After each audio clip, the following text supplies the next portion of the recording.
برطانیہ کا شہر بریڈفورڈ، جسے منی پاکستان بھی کہا جاتا ہے، اس میں ایک ایسا قبرستان بھی ہے جس میں تقریباً 35,000 مسلمانوں کی قبریں موجود ہیں، جس میں زیادہ تر آزاد کشمیر اور پاکستان کے مسلمان مدفن ہیں۔ 1980 کی دہائی میں جب یہاں مسلمانوں کی آبادی میں اضافہ ہونا شروع ہوا اور اس کے ساتھ شرح اموات بڑھنے لگی تو لوگوں نے اپنے پیاروں کی برطانیہ میں ہی تدفین کا سلسلہ شروع کر دیا۔ 1,40,000 مسلم آبادی والے شہر بریڈفورڈ کے مرکزی قبرستان میں کسی کا والد، کسی کی ماں، کسی کا جوان بیٹا تو کسی کی بیٹی ابدی نیند سو رہے ہیں۔ بوڑھے باپ کے لیے جوان بیٹے کی خبر پہ کھڑا ہونا بہت مشکل ہوتا ہے، مگر ہم اللہ کی رضا میں راضی ہوتے ہیں کہ ان اللہ مع صابرین، اور کل نفس ذائقۃ الموت، یہی کہہ سکتا ہوں میں۔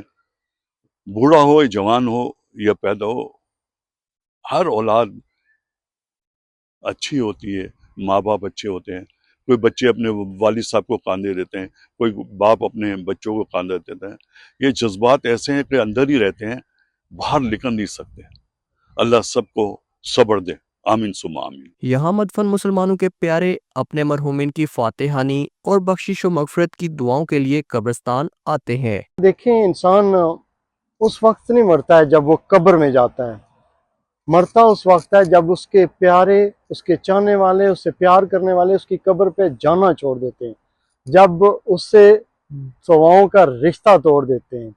اور میرا اس قبرستان سے یہ رشتہ ہمیشہ قائم رہے گا، کیونکہ یہ لوگ میری دعاؤں میں، میری سوچوں میں اور میری یادوں میں ہمیشہ زندہ رہیں گے۔ اس قبرستان میں سب سے زیادہ اضافہ کووڈ کے وقت ہوا۔ تقریباً 1800 مسلمانوں کی آخری آرام گاہیں تعمیر کی گئیں۔ بریڈفورڈ کونسل کی طرف سے سٹاف بھی موجود ہے جو ہر وقت لواحقین کی مدد کر رہا ہے۔ یہاں کام کرنے والے گورے گرام کا کہنا ہے کہ 13,000 مسلمانوں کو تو میں نے اپنے ہاتھوں سے اس قبرستان میں دفن کیا ہے۔ عاطف اور سرفراز جیسے کئی اور رضاکار ہر روز اپنی خدمات پیش کر کے غمزدہ خاندان کے دکھوں میں برابر کے شریک ہوتے ہیں۔ بریڈفورڈ کا یہ قبرستان ہمیں زندگی کی ناپائیداری اور موت کی حقیقت کا احساس دلاتا ہے، لیکن ساتھ ہی یہ بھی سکھاتا ہے کہ ہم ایک دوسرے کے دکھ درد میں شریک ہو کر انسانیت کا حق ادا کر سکتے ہیں۔ یہ وہ مقام ہے جہاں قوم، نسل یا سرحدوں کی کوئی قید نہیں،